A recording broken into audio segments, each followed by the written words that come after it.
I'm literally having nightmares every night. I'm literally preparing to die. Folks, it ain't a joke.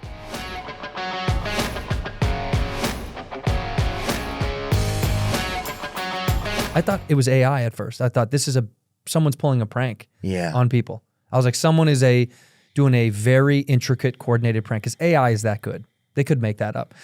But then I kept, then obviously it got exposed that it was real. But for a long, I'm not kidding. That's how the world is, that I thought maybe that was fake, or that this was all made up. That's how so weird the media is these days. Like, if you don't know and you weren't there, if you really step back for a second, you're like, who knows what How could I know? How could I know that that's real? I don't know. I mean, could have not.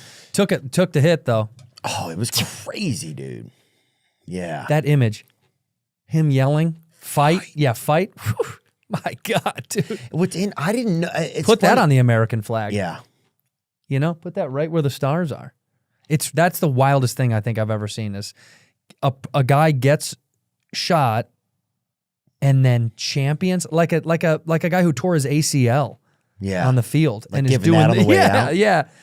I mean, that image is just insane. How are you going to be at the convention?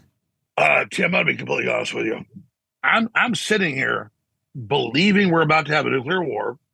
They've already tried to kill Trump. They're going to do it again. And so I feel guilty literally talking to you and saying we're about to see the end of civilization. We are in the middle of World War III with the Russians. It's already started. Everything is collapsing. I'm literally having nightmares every night. I'm literally preparing to die.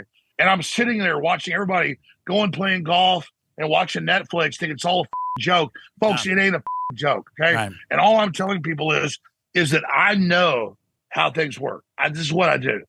And we are in World War III with the Russians. Yeah. We have a crazy Joe Biden. They just tried to kill Trump. Come on, people. What do you think comes next? Right. They're going to power outages. They're going to do a cyber attack. They're going to kill Trump. And I'll just say that. They're going to kill Trump. I think he's dead. The Trump one is just so nuts, too. Like, if he turns his head at the last second and the bullet grazes his ears, if he didn't, it hits the back of his head and he's dead. And then we fall into chaos, and who knows what the fuck happens. Big chaos. And then people think that the Biden administration had Trump killed. And then there's these questions, like, how the fuck does this 20-year-old kid climb on that roof 150 yards away and no one sees him? Well, that one guy was pointing at him the whole time. Yes. He's like pointing to he's right there. And they're yelling, he's got a gun. There's a guy in the prone position on a roof 150 yards away from the former president. The whole thing's nuts. The whole thing stinks of either incompetence or a design, or we're in the Matrix. This is a fucking fake movie. It seems like almost to watch this, the most bombastic and manly of presidents, for a lack of a better term, to see him with these two female bumbling Secret Service agents, especially the one, to see that, to see everything happen the way it is, to see that they knew this guy was on the roof, to hear that guy had pointed his rifle before that at a cop. So the cop engaged him. He pointed the rifle and the cop ran away. The guy climbed the roof with a ladder. You can see the ladder. The whole thing is bananas. Yeah, he's 20 years old, and he's got this idea, and he pulls it off. He actually gets a shot off and nicks him, and then they kill him. Like, you're seeing this 20-year-old kid, his life is over. Like, somehow or another, he talked himself into trying to assassinate the president as a lone gunman in Pennsylvania, got on top of a roof, either through sheer incompetence or for some other reason. He actually gets a shot off, and the president just moves his head at the right time. Like, the whole thing is, if it was in a movie, I'd be like, shut the f*** up. Weak leadership is an oxymoron.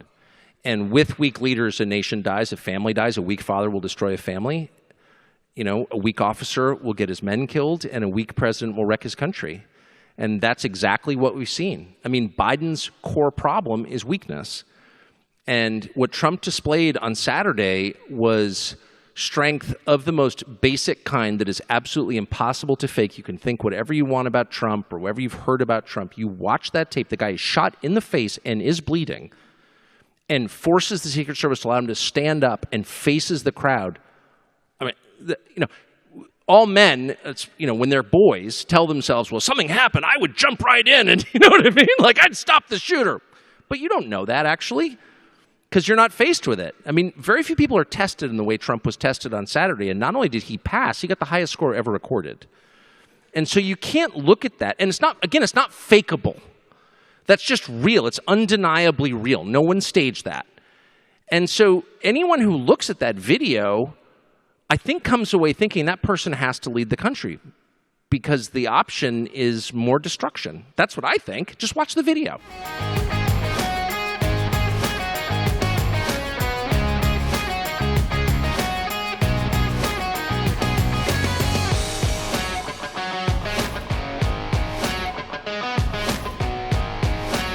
I'm very happy Donald Trump is safe.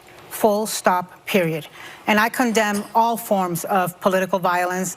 I'm simply heartbroken for the family of Corey Compertori, a volunteer fire chief, a father, a husband who lost his life shielding his family simply for going to a political rally. And I was watching it live because I thought he was going to announce his VP that day. That was part of what was being said. And I immediately thought it was a shooting. And I was shocked and I was heartbroken because I fled political violence in Nicaragua. And to me, this is something that's not supposed to happen in America. I felt the same way when I did watching January 6th. These attacks on democracy, on America, don't happen in this country. They happen in other places. And I'm very happy for President Biden. I'm very happy that he's taking the opportunity to be on air now 3 times, asking us to call on our better angels, asking us to unite, asking us to tamp down the rhetoric. I'm going to try to heed his words. Today is a day, I think, and this entire time for self-reflection and a call to unity. I truly hope Donald Trump uses the platform he has to do that. And I also need to say, I hope that at some point in this country, we do have a conversation about what is happening, because we can't just react when it is our side. What was this again?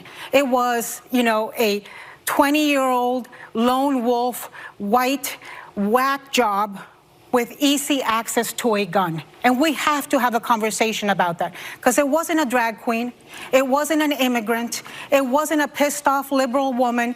This keeps happening. And we need to react, not as left or right, not as Republicans or Democrats.